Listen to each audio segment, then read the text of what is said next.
बरेली बवाल। मौलाना तौकीर के करीबी डॉक्टर नफीस गिरफ्तार। बरेली में जुमे के दिन हुए बवाल के बाद पुलिस की सख्त कार्रवाई लगातार जारी है। अब तक पुलिस ने 74 आरोपियों को गिरफ्तार कर जेल भेज चुकी है। इसी कड़ी में पुलिस ने बड़ी कार्रवाई करते हुए मौलाना तौकीर के बेहद करीबी डॉक्टर नफीस को भी गिरफ्तार कर लिया है। बवाल के दौरान डॉक्टर नफीस और उसके बेटे पर पुलिस ने मुकदमा दर्ज किया था। जांच के बाद अब डॉक्टर नफीस को गिरफ्तार कर लिया गया है। साथ ही डॉक्टर नफीस के बेटे को भी गिरफ्तार कर लिया।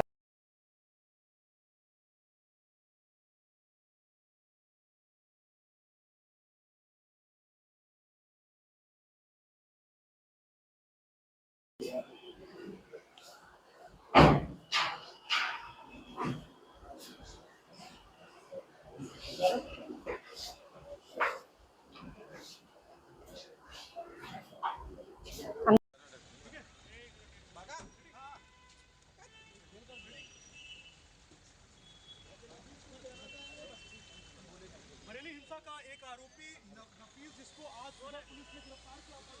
बरेली हिंसा में नफीस किसके कहने पे लोगों को बुलाया था? नफीस क्या बताओगे? का ये डीएम जिला मजिस्ट्रेट के द्वारा लागू की गई है, उसका पूर्णतः अनुपालन हम लोग सुनिश्चित करेंगे, तो उसी का अनुपालन किया जा रहा है। डॉक्टर नफीस ने सर पूछताछ में क्या बताया कि कब से प्लानिंग चल रही थी इस पूरे बवाल को करने की, कहाँ से लोग बुलाए गए थे? जो कोतवाली पुलिस के द्वारा गिरफ्तार किया गया है डॉक्टर नफीस और उनका पुत्र, इससे पूछताछ में बातें प्रकाश में आई हैं कि 19 तारीख को जब ये अपील जारी की गई लगभग एक हफ्ता पहले, और उसके बाद लगातार संवाद स्थापित किया गया और बताया गया कि इस प्रकार का कोई भी कार्यक्रम लॉ एंड ऑर्डर के पॉइंट ऑफ व्यू से, क्योंकि त्योहारों का समय है और उसके साथ साथ पहले भी इस तरह के जब कार्यक्रम हुए हैं तो काफ़ी समस्याएं पैदा हुई हैं, बहुत घटनाएं हुई हैं, तो इसको करना उचित नहीं रहेगा, इसलिए इसकी अनुमति नहीं दी गई। और हम लोगों को आशंका थी कि बाहर के भी लोग इसमें पार्टिसिपेट करके और वायलेंस कर सकते हैं। ये सारी चीज़ें बताई गई, उसके बावजूद भी जब ये नहीं किया गया तो पहले दिन जो ये डॉक्टर नफीस है, इसका लड़का फेसबुक पेज है जो आईएमसी का, उसको संचालित करता था। ये बात इनसे पूछताछ में सामने आई है और उसी फेसबुक पेज पे वही अपील, जिसको नदीम ने भी शेयर करने के बाद 2 घंटे बाद कहा था कि ये मेरे साइन नहीं है, उसी अपील को डॉक्टर नफीस के लड़के, जो दूसरा अभियुक्त है जो पकड़ा गया है, जिसका नाम है फरहान, इसने आईएमसी के ऑफिशियल जो फेसबुक पेज है उस पर पहले अपलोड किया और प्रशासन को गुमराह करने के लिए उसका स्क्रीनशॉट शेयर किया प्रशासन के साथ रात के समय, और फिर थोड़ी देर बाद ही उसको फेसबुक पेज से डिलीट कर दिया। सर, अभी तक जांच कहाँ तक पहुंची और कितना अभी वक्त लगेगा पूरे तस्वीरें भी साफ होने में? अभी तो समय लगेगा, क्योंकि हम लोग अभी इन्वेस्टिगेशन कर रहे हैं और अरेस्टिंग इंश्योर कर रहे हैं। उसके साथ साथ अलग अलग टीमें, उसके साथ साथ जनपद में त्यौहार का समय है तो हम लोग लॉ एंड ऑर्डर ड्यूटीज़ में भी काफ़ी फोर्स हमारी एंगेज है, बाहर से भी काफ़ी फोर्स लगी हुई है। और जैसे जैसे हम लोग डेली बेसिस पे शाम को आपके साथ सारी प्रोग्रेस शेयर करते हैं, जो भी गिरफ्तारियां हुई, पूछताछ में क्या बातें प्रकाश में आई और जो भी नई चीज़ें प्रकाश में आती हैं उसके बेसिस पे इन्वेस्टिगेशन को कितने लोग यहाँ पर आए थे और उन्होंने इन सबको, ये नंबर तो आपको जब इन्वेस्टिगेशन कंप्लीट हो जाएगी तभी दे पाएंगे कितने लोग, लेकिन डेफिनेटली जो अब तक गिरफ्तार हुए अभी तक हम लोगों ने, जो आज भी 2 व्यक्ति पुलिस मुठभेड़ में पकड़े गए हैं, वो जनपद शाहजहाँपुर के रहने वाले थे, जिसमें पूछताछ में पता चला है कि नदीम खान जो जेल गया है, जो जनपद शाहजहाँपुर का रहने वाला है, उसके द्वारा इनसे संपर्क स्थापित किया गया था। और बाकी भी हम लोग पता कर रहे हैं, हम लोग सर्विलांस के माध्यम से भी। पश्चिम बंगाल और बिहार के कितने लोग हैं इसमें? जो लोग जेल गए हैं उसमें से कुछ लोग पश्चिम बंगाल और बिहार के रहने वाले हैं, इसमें 3 लोग ऐसे हैं जो अन्य प्रदेशों के रहने वाले हैं। तो हम लोग ये अभी और इसको सर्विलांस के माध्यम से भी तस्दीक कर रहे हैं कि कौन कौन लोग थे। ये भी देखना इंपॉर्टेंट है कि जो लोग वहाँ के रहने वाले हैं वो यहाँ कितने समय से थे, तो हम लोग उस पर भी इन्वेस्टिगेशन कर रहे हैं कि क्या ये कुछ समय पहले आए थे या लंबे समय से यहाँ थे। जैसे चीज़ें क्लियर होंगी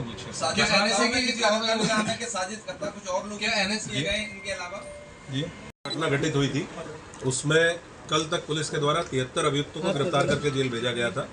आज टोटल 8 अभियुक्तों को पुलिस के द्वारा गिरफ्तार किया गया है, जिसमें 2 अभियुक्त पुलिस मुठभेड़ के दौरान थाना सीबीगंज की टीम के द्वारा गिरफ्तार किए गए हैं। इसके अलावा 6 अन्य अभियुक्त हैं, इसमें थाना कोतवाली के द्वारा डॉक्टर नफीस खान पुत्र अब्दुल वहीद और फरमान खां पुत्र नफीस खान, ये 2 अभियुक्त गिरफ्तार किए गए हैं। और थाना बारादरी पुलिस के द्वारा शान, मोहम्मद नदीम, रिजवान, अमान हुसैन और ताजिम, ये लोग गिरफ्तार किए गए हैं।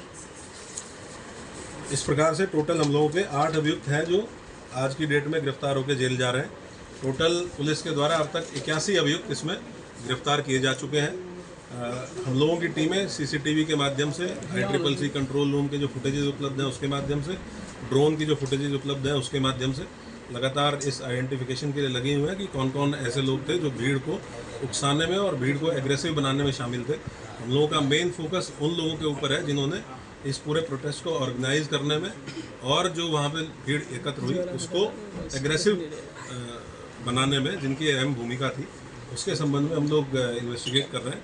जो भी और लोग इसमें इस तरह की भूमिका में प्रकाश में आएंगे हम लोग उसके खिलाफ कार्रवाई करेंगे। सर, ये जानकारी मिली कि जो नमाज का टाइम था वो भी बदला गया था, पहले क्या था, किस तरह से चेंजिंग की गई थी, क्या कह के किया गया था पूरा? ये सुबह जब वीडियो अपील जारी हुई उसके बाद नमाज का समय चेंज करते हुए अक्रॉस द सिटी 1 बजे कर दिया गया था और उसके यही अपील भी अलग अलग व्हाट्सएप ग्रुप्स के माध्यम से की गई थी। 1 बजे के बाद नमाज पढ़ने के बाद लोग 2:30 बजे नौमेला मस्जिद पे इकट्ठा हो और वहाँ से इस्लामिया ग्राउंड कूच किया जाएगा, जो कि अगेन जो मैंने पहले भी बताया आपको कि एक सिंगल पॉइंट था इस्लामिया ग्राउंड जहाँ पहुँचने के लिए लोगों के द्वारा अपील की गई। सर, क्या जिले में कुछ ऐसे राजनीतिक नेताओं को आने के लगाया गया है? बने होते हैं, आपको जानकारी है, और बाय वर्ड ऑफ माउथ भी स्प्रेड किया जाता है और बाय इलेक्ट्रॉनिक मीन्स भी स्प्रेड किया जाता है।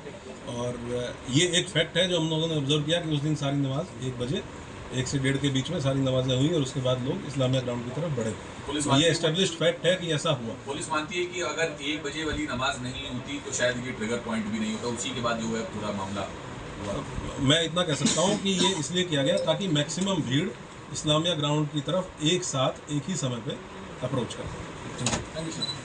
जो फोकस है वो इसी चीज़ पे है कि जो लोग इस प्रोटेस्ट को ऑर्गेनाइज कराने में और भीड़ को उकसाने में थे, तो डेफिनेटली जो लोग हमारे द्वारा गिरफ्तार किए गए उनकी पूछताछ में कुछ नाम आए हैं।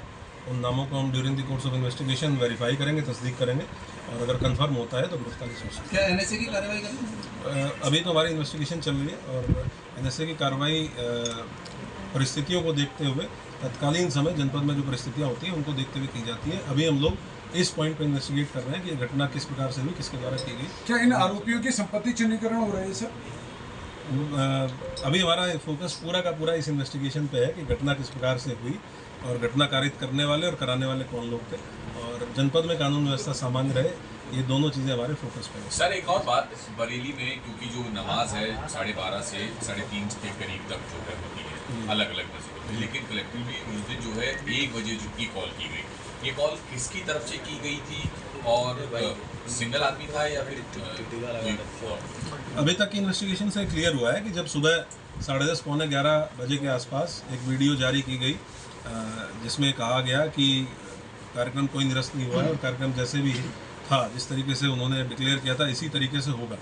उसके बाद जो IMC के पदाधिकारी हैं उनके द्वारा ये मैसेज कन्वे कराया गया कि सभी लोग सभी जगह जो जुम्मे की नमाज़ होगी वो 1 बजे होगी और उसके बाद लोग नमाज़ पढ़ने के बाद नौमेला मस्जिद जहाँ पे पहले ज्ञापन का कार्यक्रम था, अपील में लिखा गया था कि ज्ञापन दिया जाएगा, वहाँ एकत्र होंगे और उसके बाद इस्लामिया कूच करेंगे। तो ये उस वीडियो जारी होने के बाद सुबह 10:30 पौने 11 बजे से लेकर और 1 बजे के बीच में इस मैसेज को कन्वे किया गया कि जो जुमे की नमाज़ होगी वो 1 बजे होगी, क्योंकि नॉर्मली यहाँ नमाज़ आपने सही कहा कि वो लगभग 12:30 से और पौने 4 बजे के आसपास तक होती है, लेकिन उसकी टाइमिंग चेंज किया जाना उन 2-3 घंटों में और 1 बजे डिक्लेयर किया जाना, उससे ये क्लियर है कि वो सोची समझी साजिश के तहत ऐसा किया गया ताकि मैक्सिमम भीड़ इस्लामिया ग्राउंड की तरफ पहुंच सके। सर, तौफीक ने क्या बताया कि वहाँ पर अगर इस्लामिक ग्राउंड पहुँच जाती पूरी भीड़ तो क्या करने वाले थे? हम लोगों का जो इंटेलिजेंस का इनपुट था और हम लोगों के जो बीट आरक्षी थे जिनको बीट में भेजा गया था उनके द्वारा जो आशंकाएं जाहिर की गई थी उसी के आधार पर हमने इस कार्यक्रम के लिए उनको मना किया था। हम लोगों को जानकारी थी कि ये प्रोटेस्ट वायलेंट हो सकता है और उसमें ऐसे तत्व शामिल हो सकते हैं जो प्रोटेस्ट को वायलेंट कर सकते हैं। क्या नफीस ने बताया कि पूछताछ में इनके क्या इरादे थे?